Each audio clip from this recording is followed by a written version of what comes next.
মনে করি ন্যূনতম দাঁড়িয়ে থেকে মৌন সম্মতি যারা দিয়েছে তারা ওই হত্যাকাণ্ডের সাথে জড়িত। কারণ আপনি অন্যায় যে করে, অন্যায় যে সহে, সমান অপরাধী দুইজনই। সেক্ষেত্রে আমি বলতে চাই যে এখানে চারজনের নাম আমরা দেখেছি এবং ভিডিও ফুটেজ। আমি এখানে স্পষ্টভাবে আরেকটা কথা বলতে চাই, বিশ্ববিদ্যালয় ক্যাম্পাসের যারা প্রশাসনের আছে তারা এখানে একটা এজাহার দায়ের করেছে অজ্ঞাতনামা, তারপরে কে বা কারা, এই সমস্ত মানে ফ্যাসিস্ট মার্কা কথাবার্তা আমরা আর বাঙালি জাতি শুনতে চাই না। স্পষ্টত ভিডিও থাকা সত্ত্বেও ভিডিও ফুটেজের থেকে বড় প্রমাণ আর কি হতে পারে আমাদের জানা নাই। তারপরে কিভাবে তারা একটা অজ্ঞাতনামা দিয়ে, কে বা কারা দিয়ে, যেখানে 3-4 দফা ভিডিও আছে যে একবার তাকে মারা হয়েছে, দ্বিতীয়বার তাকে খাওয়ানো হয়েছে, খাওয়ানোর পরে একটা জিনিস বোঝেন, একটা মানুষকে, সাধারণ মানুষকে, যে চোর, তাকে মারার পরে যখন খাওয়ানো হচ্ছে সে তো সাধারণত ভয় পাওয়ার কথা যে আমি চুরি করছি, আমাকে মারছে একবার, এখন খাওয়াচ্ছে আবার, সে বিনা ভয়ে খাচ্ছে।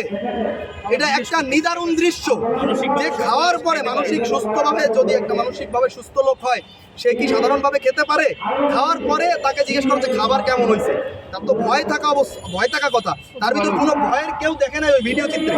তার মানে স্পষ্টতই বোঝা যাচ্ছে, বা আপনারা বৈষম্য বিরোধী ছাত্র আন্দোলনের যে ফুটেজটা আমাদের তোফাজ্জলের আছে সেখানে দেখতে পারবেন, সে যদিও কিছু সামঞ্জস্য কথা বলছে কিন্তু অধিকাংশ জায়গায় অসামঞ্জস্য কথা বলছে এবং আল্লাহর কাছে বিচার দিছে।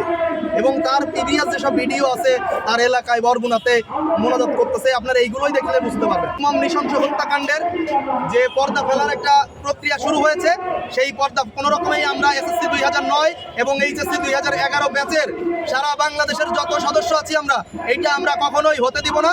এবং যদি কোনো রকম মিথ্যা অপচেষ্টা এবং পর্দা ফেলানোর কোনো, এই বিচার ব্যবস্থার উপর পর্দা ফেলানোর কোনো রকম চেষ্টা করা হয় আমরা কঠোর হস্তে প্রতিরোধ করব এবং সারা বাংলাদেশব্যাপী অসহযোগ আন্দোলন ডাক দিয়ে ঢাকা শহর সহ শাহবাগ এবং ঢাকা ইউনিভার্সিটির যত চত্বর আছে এই চত্বরে আমরা স্পষ্ট আন্দোলন করব এবং অবস্থান কর্মসূচি ঘোষণা করব এবং এর থেকে বড় কর্মসূচিতে যেতে বাধ্য।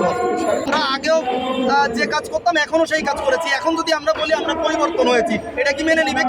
কেউই মেনে নিবে না।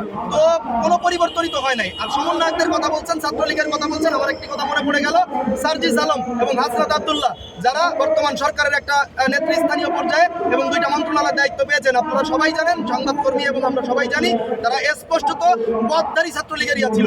তার মানে কি বলবো, ছাত্রলীগের এরা আজকে পদত্যাগ করে সরকারে গিয়েছে একটা করার জন্য। এই যদি হয় তাহলে আপনারা একজনের নাম দিচ্ছেন, আপনারা অন্যজনের সার্জিস এবং হাসনাত আব্দুল্লাহর কথা আমরা কেন বলছি না? তারাও তো সাবেক ছাত্রলীগের ছিল।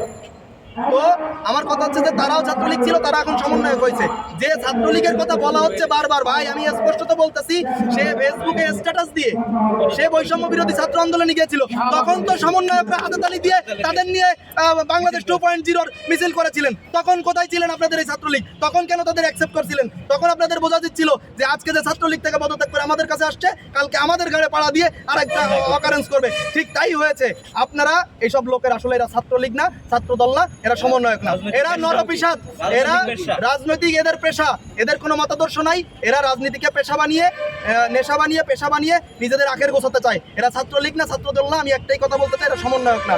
আর আপনি যে কথাটা বলেছেন সমন্বয়করা পর্দার ফেলাতে চাচ্ছে এই ইনজাস্টিসের ওপর, ভাই সব সমন্বয়করা এক না। সমন্বয়কদের একটা অংশ চাচ্ছে এইটাকে ভিন্ন খাতে প্রবাহিত করার জন্য। সেই সব সমন্বয়কদের আমরা হুঁশিয়ারি দিয়ে বলতে চাই, আপনারা যদি এই ইনজাস্টিসের ওপর কোনো রকম পর্দা ফেলার চেষ্টা করেন, আপনাদেরকেও আমরা সহ্য করব না। বিশেষ করে আমরা যে এসএসসি 2009 এবং এইচএসসি 2011 ব্যাচের আমরা যত সদস্যরা আছি, আপনাদেরকে কোনো মতে ছাড় দেওয়া হবে না।